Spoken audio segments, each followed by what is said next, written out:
Hello, my pleasure seekers, and welcome so much to today's episode. I'm super excited to have the beautiful Jenny Alday Townsend with me today. And a little bit about Jenny is she's a successful entrepreneur, as many of my wonderful guests are on the show. And she's made her mission to help others in marriage and in business to have a bit of a balance in their life, which we all need in our lives, right?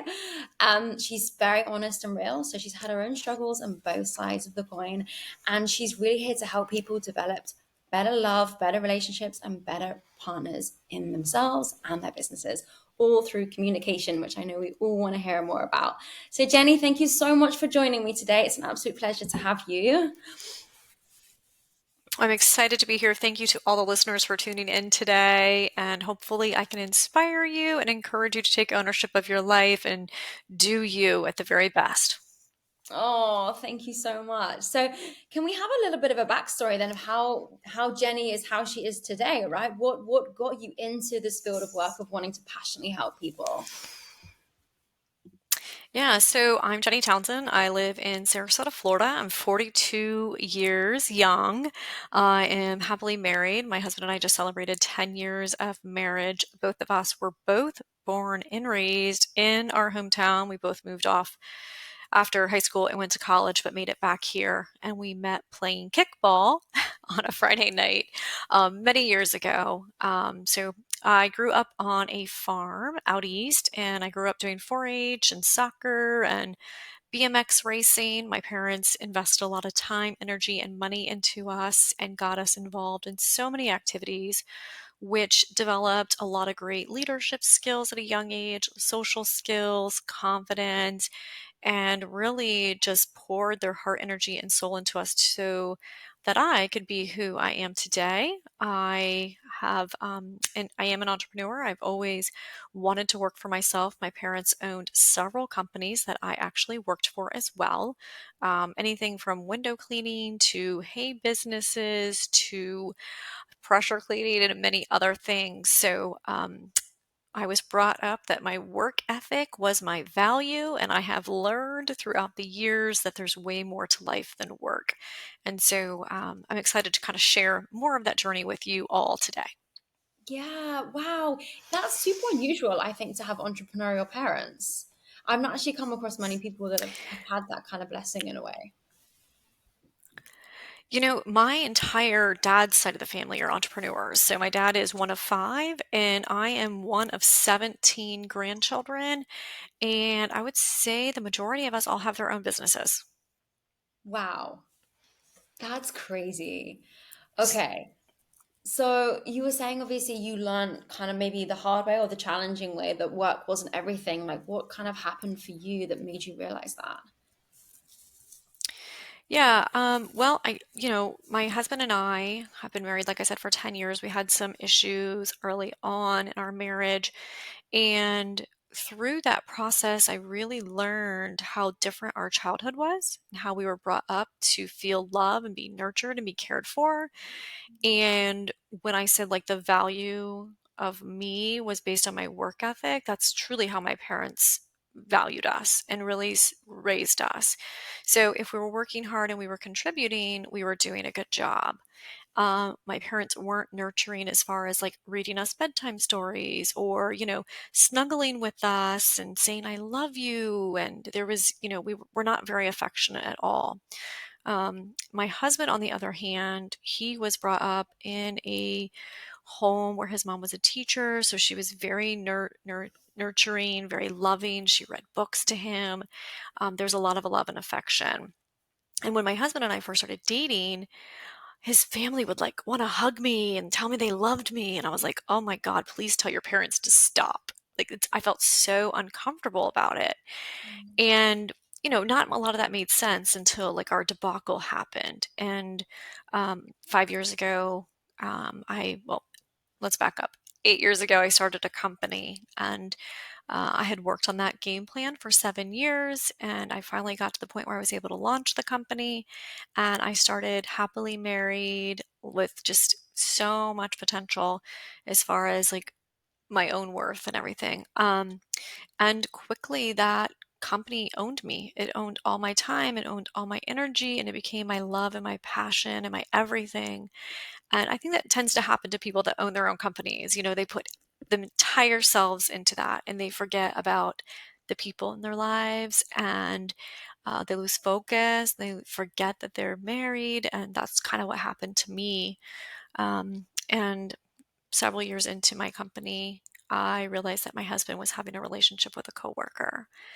And so that basically was a wake up call. Like, what do I need? What do I need to do? And it got me into a whole different level of growth. And as I said, we're still married today, but we learned a lot through that process. And I'm happy to break that down with you. But one thing that I did learn is that our childhood did define how we received love. And I was very cold and I wasn't affectionate, where he was like warm and needing that. So quickly learned the importance of understanding each other's upbringing so that we could better care and love for each other, has been huge for our relationship and that understanding of it. So a lot of other things have been learned too, but I would say that was one of the key things.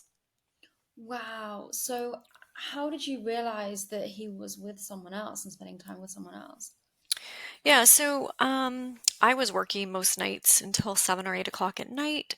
And I was to a point a couple years into my company, my mentor said, "Hey, you need to take a break.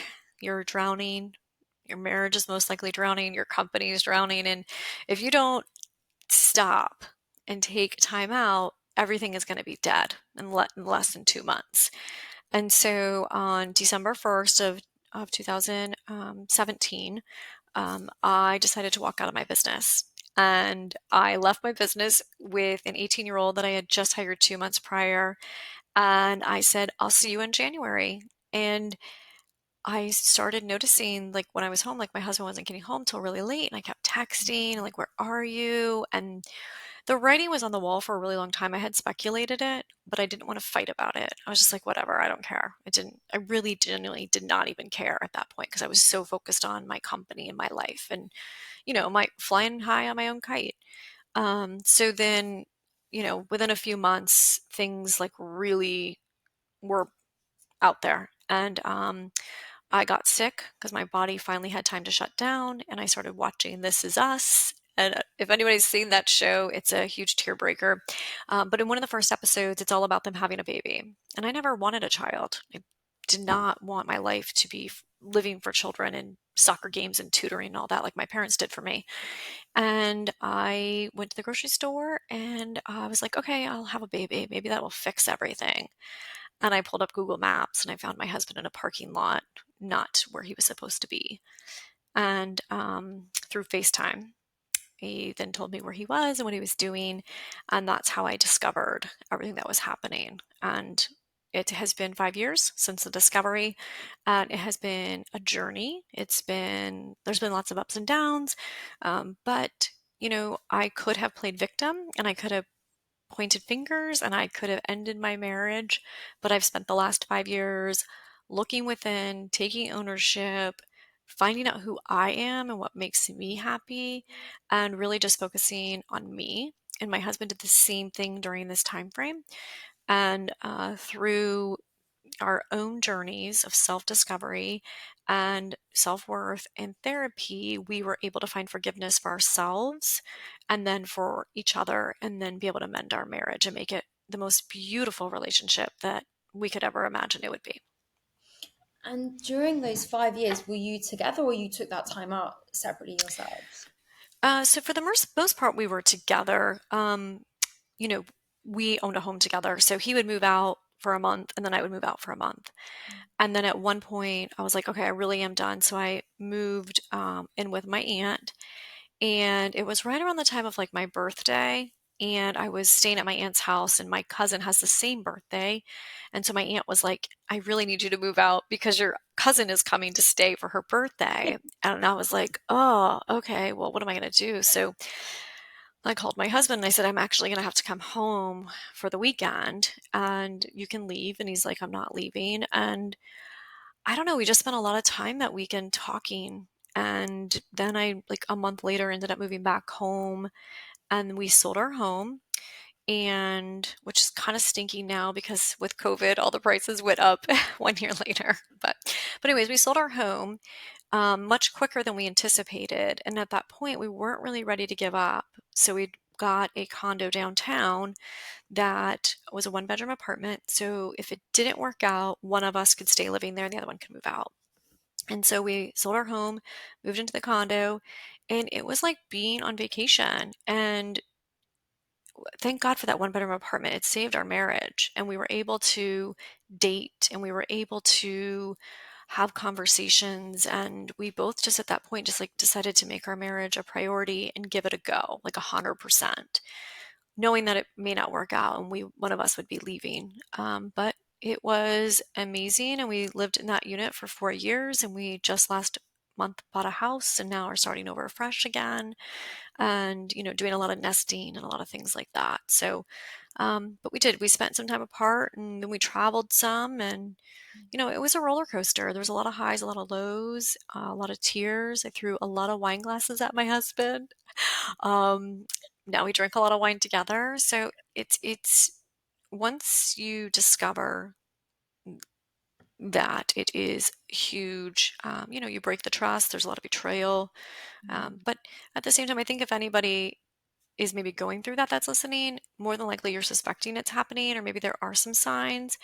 And for me, I just swept everything under the rug, and I didn't want to face it. And I was like, okay, if I don't face it, it's not really happening, even though it was happening. And um, it's unfortunate, but you can get through it, but it does take a lot of ownership.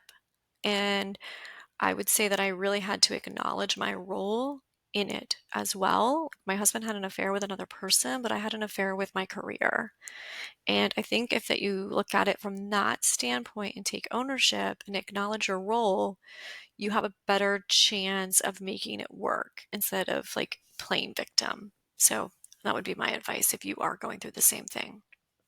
Wow. Oh my, thank you so much for sharing all of that. Seriously, that's such a in-depth, intense time. I can't imagine like half as much what you went through for the last 5 years. And yeah, so go on. Yeah, yeah, and then when you own a company too. So I owned a company that I was super passionate about, I loved, and once you're like, oh my God, what do I do? Do I sell my company? Do I end my marriage? Can I have both? Maybe I can't. There's a lot of questions that go through your mind, and you think that everything is just, you don't see the silver lining. You don't understand what is happening or why it's happening to you. But I can say 5 years later, I'm so grateful for the journey. This situation got me off the hamster wheel. I was working 50, 60, 70 hours a week. I maybe work 5 hours, maybe 10 or 15 hours some weeks. I was working for no money, and now I make more money than I've ever made before. I released a lot of control to my managers and the people that worked within my organization, and they took my company from red to black. They took it from old school to new school. They digitalized it. They, were younger, so they basically made it more modern than what I was doing. So there is a lot of silver lining, and there's a lot of great things that can come out of a disaster. And if you stay focused on the positive and you keep moving forward and you just lean into the why and you see these obstacles as opportunities, you can overcome all the pain and the betrayal, and you can gain trust, and you can become compassionate and a very loving person. But it does take a lot of time. Oh my gosh, I feel like everyone needs to hear that piece of advice.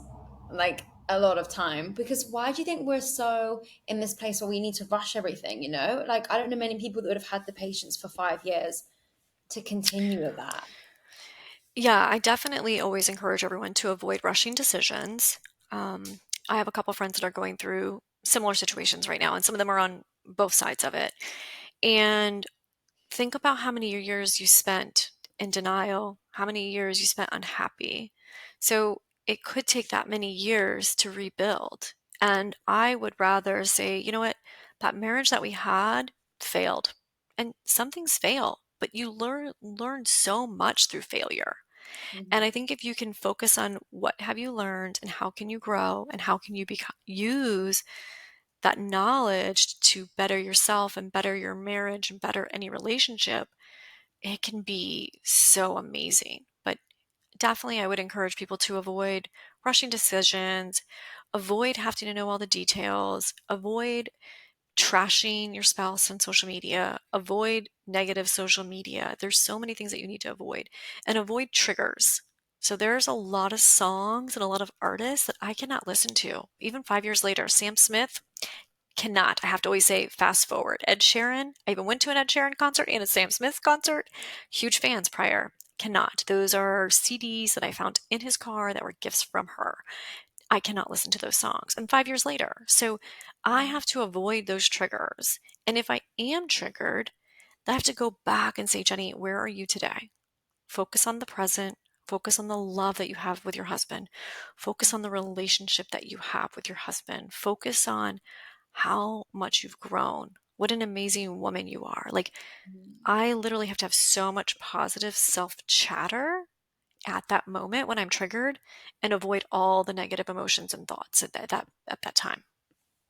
So how do you process the negative thoughts and emotions? Because they do have to be released at some point, right?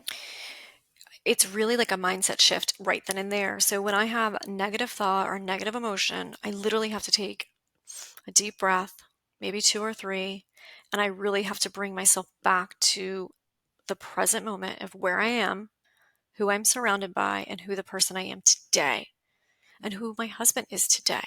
We aren't those people anymore. Yeah. We those people are in the past.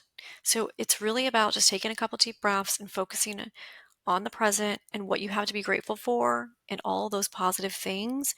Those will help with releasing and avoiding all that negative chatter. It's super hard to do. I don't mean to say that this is super easy because it's not, Mm. but it is doable.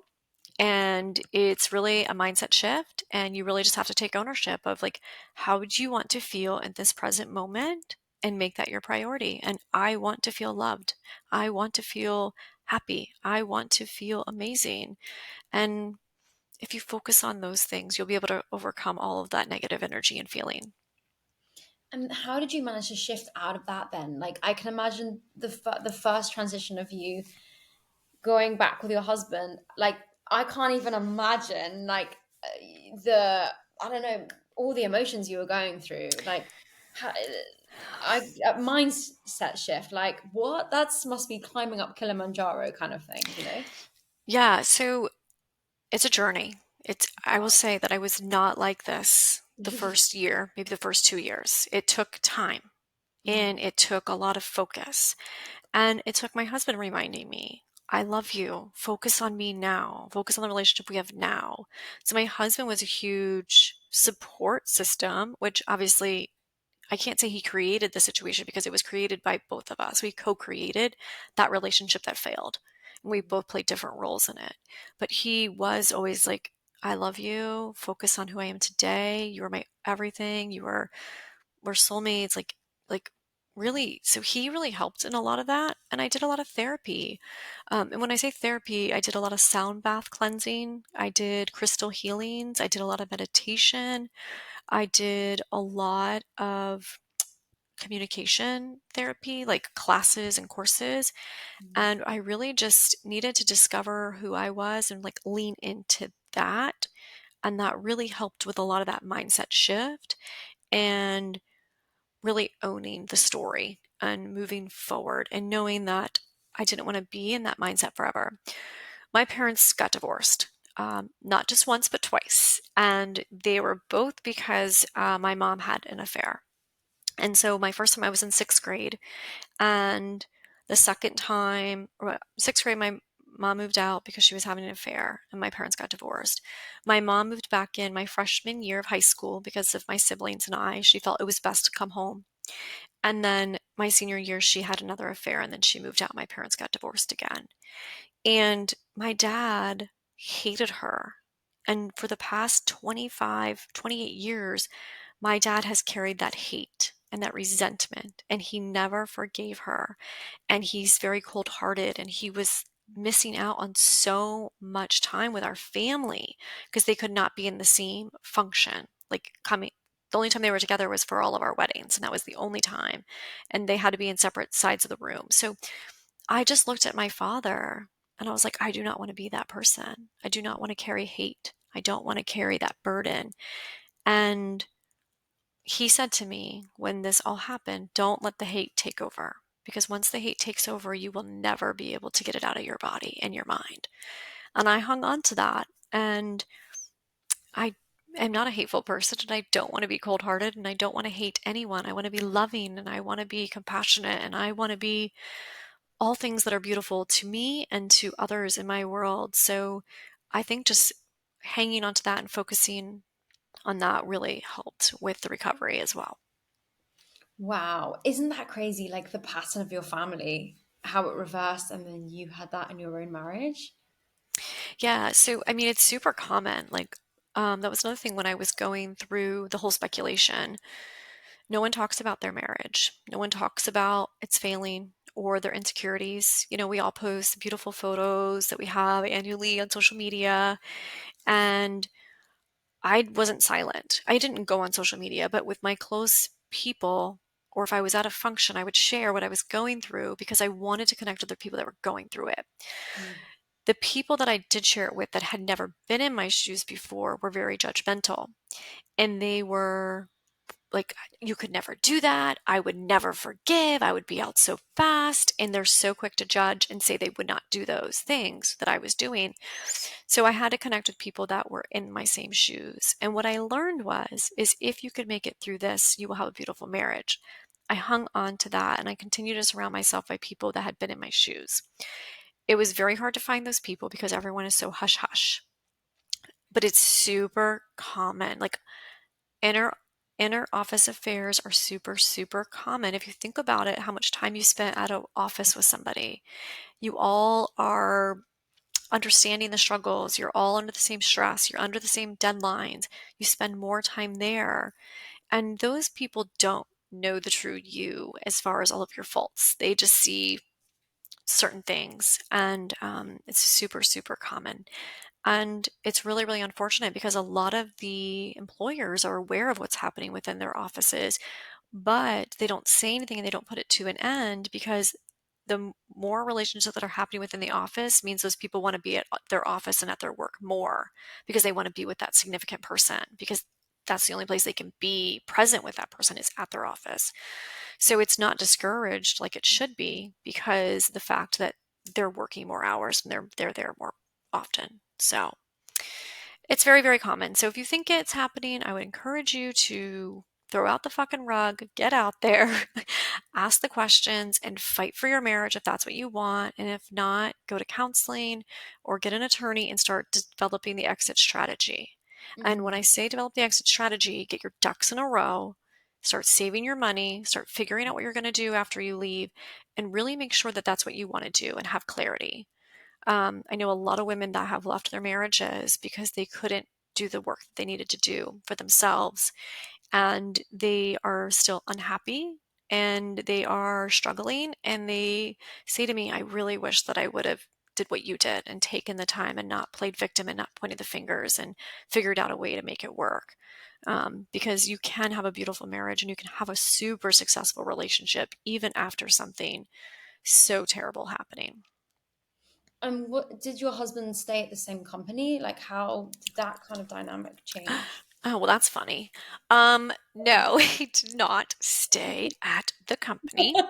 He had to quit his job, which my husband, prior to that, was the only one really making money because I had started a company, so I wasn't paying myself yet. So he had to quit his job, and we lost our health insurance. And then I had to start paying myself and start paying for the entire household. And he then had to get another job. And it was a rough few years. Um, and it was super, super unfortunate. I mean, like, I'm like, what? You cheated on me and now I got to pay for you? Like, what the hell? And, the things that you do for love. So he quit his job and then he got a different job. And it was a really hard experience for him.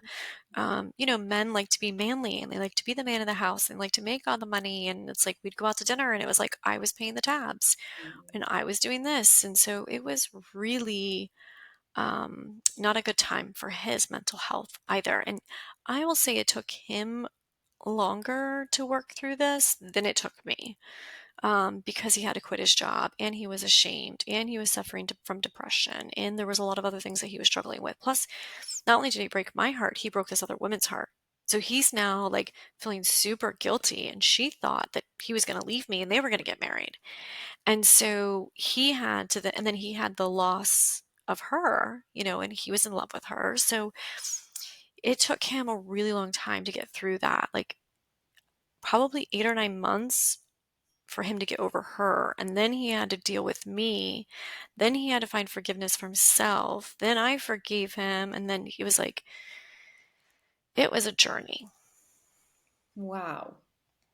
And like just how strong you are by saying that he was in love with her. It wasn't like it was a fling, Like, No, it yeah, was like, definitely not a fling. yeah.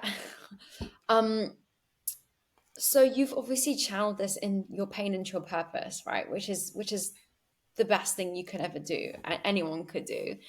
So how did you then start to channel it into your own business and create this balance that you've obviously had to really shift in your generations by the sound of things? Yeah. So I will say that when I was going through all this, you have so much emotion and pain, and I kept it in so much that it was impacting my body. So I ended up with shingles. I stored all the pain in my right shoulder, so I could not lift my right shoulder. Your masculine side. Yeah, I mean, it was just my body was just Mhm.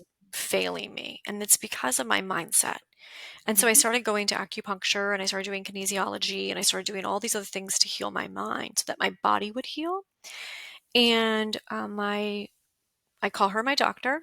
She's like, you got to start journaling. You really have to start getting these emotions out. You can't keep them in. It's hurting your body, like physically. It's really impacting you. And so I bought a notebook. It's at like Marshall's or something. It said take note. And I just started journaling in that book.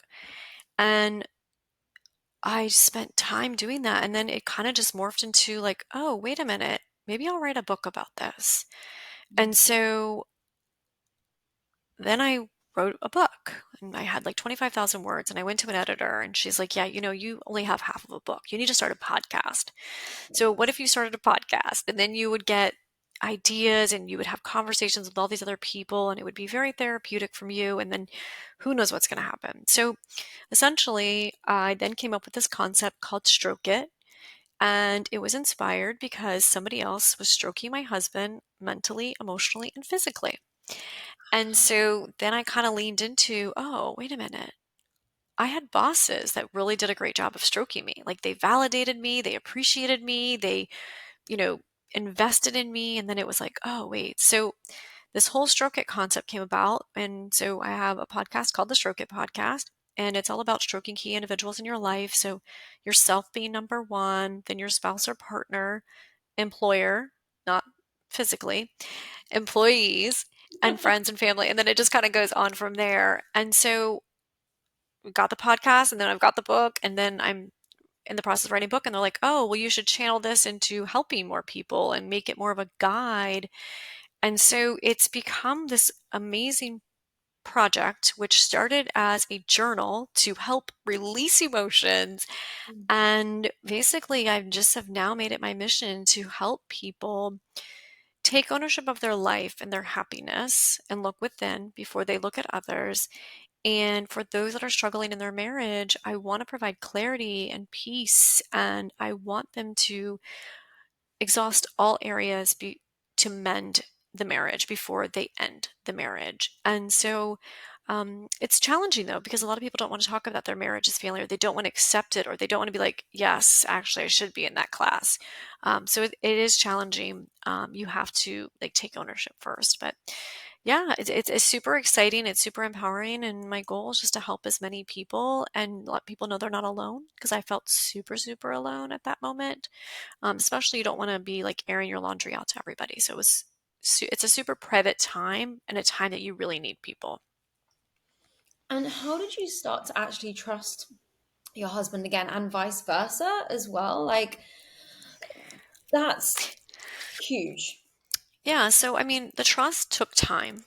I Yeah. think it was once I made the commitment to forgive him Mm. and forgive myself and 100% commit to the marriage. Um, and I forgave him in like in January of I think 2021 or Okay. 2020, I think maybe. So it happened 18, 19. So I guess in the beginning of 2020, in January 2020. And before I did that, I rented a house on the beach for a few days. And I just went out there and just really thought about my life and what I wanted to look like, and who I wanted to share it with. And at that moment, I said, I either have to end this or make this work, and I need to commit 100%. And so I decided to commit to my husband, and I went home, and a few days later I said, I want to forgive you and I want to move forward. And shortly after that, I just, I don't know, kind of just released all of the negativity and just like kind of remarried him again, and like just forgot all the past and just wanted to focus on like a better future. And that meant being able to trust him and not be able to throw things in his face and like truly, truly move on. And my husband was not this was not his character. This happened because my husband was lonely, because my husband was depressed, because I was living a beautiful life. I was doing my dream job. I was so fulfilled. I was just rocking at life. And he became resentful and he became jealous. And instead of having conversations with me, he turned to a bottle of vodka and to another woman. And so it's not like he set out to hurt me. It's not like he wanted to cheat on me. There was a younger girl that was super easy at the office, and it was easy for him to do it. So I think just because of his character and knowing who I married and who knew he was capable of being, I was able to begin trusting him and loving him, and just believing in the man that I married. And do you feel now that he lives more of a fulfilled life as well in his I career and his? do, yeah, like we both do. And Mm. when we got married, um, when we first actually met, I was in the process of short selling my house. I was waiting tables. I was working for my dad. I mean, I was just, a hot little mess. And he came around and he had a corporate gig. And, and then what happened is we got married. And then I started like growing with my company, like exponentially. And he stayed the same. And we didn't grow together. And if we would Mm. have grown together, I don't think this would have happened. And in order to grow together, you have to talk about your goals. You have to talk about your needs. You have to talk about your wants and where do you want to go individually, but where do you want to go as a couple? Mm. And we didn't sit down to make those plans, and we didn't have those conversations. And now we do.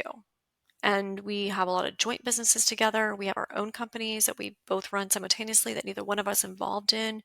So we're having a lot of conversation and talking about where we want to go and what we want to do. I was brought up, my parents made a lot of money and they spent a lot of money.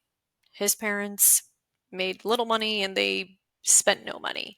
So when it came to enjoying life, my husband came from a point like my parents retired because they saved all their money, whereas my parents were still working. So he never wanted to travel and he never wanted to spend money at all. And so now we make it a priority to travel because that's a time for reconnection. That's a time of recharging. And we just never did any of those things. We didn't do anything during those first few years of marriage that were so important to lay a solid foundation. So having conversations, traveling, enjoying life, and supporting each other in a loving, compassionate way. And we just didn't do those things. And it's unfortunate. But at the same time, once again, we have an amazing marriage. We genuinely love, love, love each other so much. And we have just a beautiful bond and we have lots of sex and we are just so in love. And it's just so amazing. And I'm so grateful for the journey. And I'm so grateful that we were able to get to this place. And I'm so thankful I did not throw in the towel like I originally wanted to do. Yeah. And do you come across anything common with your clients or people that you work with where sometimes, like you said, it's such a taboo thing where they don't necessarily want to open up? Like, what's kind of the tips you give to people who are thinking right now, shit, I think my other half is doing this? What's like your first kind of tip of like easing into it and facing it? I think you just have to ask questions Mm. and allow them the space. So Come to your spouse and say, I really want to talk about a relationship. Are you happy? Why not? And when you ask these questions with intent to listen and to understand, not to respond and not to defend yourself. And know that they may say things that you don't like and you don't want to hear, but at the same time, you ask them a question, allow them to speak, because you're going to learn a lot about your spouse and you're going to learn a lot about yourself. And also, you have to ask your questions. Do you want to be married? Do you want to be in this relationship? I think a lot of times too, we don't necessarily want to be in the relationship, but we get mad at the other person because they don't want to be in the relationship. So once again, it's about taking ownership and really acknowledging your role and what you want to have in your life. And I think number one, you should ask yourself, would you want to be married to yourself? You Nice. know? Such a good question. And Yeah, if you're saying no, then most likely your spouse doesn't want to be married to you either. that is a game-changing question. I've never heard anyone say that before, and I'm definitely thinking about that right now myself. Yeah. So I think by diving into that as well and, making it safe, because that's the thing is I talk to some of my girlfriends, and I have two girlfriends right now and they're cheating on their husbands, and I'm like, "Oh my God, you're just damaging." It's just tell your husband that you don't feel these things. And they're like, I did. He doesn't listen. But what's happening is they're communicating all this negativity at a time that they're not happy, or at the time of fighting, and at a time that's their partner isn't listening. So I think Mhm. developing or scheduling the time to have an open, honest conversation, sharing your feelings, emotion in a really positive tone, like calming, soothing tone, and providing that safe place where you can express, have a box of tissues, have no alcohol, and just begin the conversation. Yeah. Oh my goodness. On that note, then, if anyone's listening and they want to work with you, where can they find you and how? Yeah, so you can contact me through my website at Jenny, and that's with a Y, all day with one L, Townsend.com. So JennyAldayTownsend.com. And I've got some resources online as well. And I do some coaching. I have a group call if you're wanting to develop yourself professionally, but I also have a personal development group as well. And the personal development group is going to focus on taking ownership of your life and happiness and mindset coaching, and really just taking care of you so that you have the energy to take care of other people and give yourself to other people, but you have to give to yourself first. So there's things on that. You can follow me on social media as well. And yeah, I'm just here to support and love and really guide people, but more or less just say, hey, you're not alone, because it can be a really lonely road if you're going through an affair, but it can also be really lonely if you're a woman that started a company. You lose a lot of friends, you lose your relationships, and you lose a lot of supporters, and it becomes very lonely as well throughout that journey. So I'm here to tell you you're not alone. Oh, thank you so much. And I will put everything in the show notes as well. So if anyone listening right now wants to reach out to Jenny and work with her, or feel this episode will resonate with anyone, Jenny is an absolute inspiration and joy to have you on the show. And just your authenticity and honesty is crazy. I really appreciate you being on here and being so honest. So thank you so much. Well, thank you so much. And I hope people will contact me. And I do have a course coming up called End or Mend a Marriage. And I'd love to have anybody that's struggling in their marriage join me. Oh, amazing. And when's this course go live? So it'll be in spring of 2024. I do 2 a year. So usually there's one at the beginning of the year and one at the end of the year. That way people can make the decision, have peace, and have clarity without any regrets. And it's just an amazing course. It's only 8 weeks and it's available for anyone. And maybe if you're not even really struggling, but you're thinking, hey, I don't want these things to happen, I want to prevent the struggle, then it's a great course for you as well. Okay, amazing. I'll make sure I'll add that into the show notes so anyone feels cool to reach out to Jenny around that. Start the new year in a good way. Feel free to message on. So thank you so much, my love, for joining today. It's been an absolute pleasure and I really appreciate this. Thank you.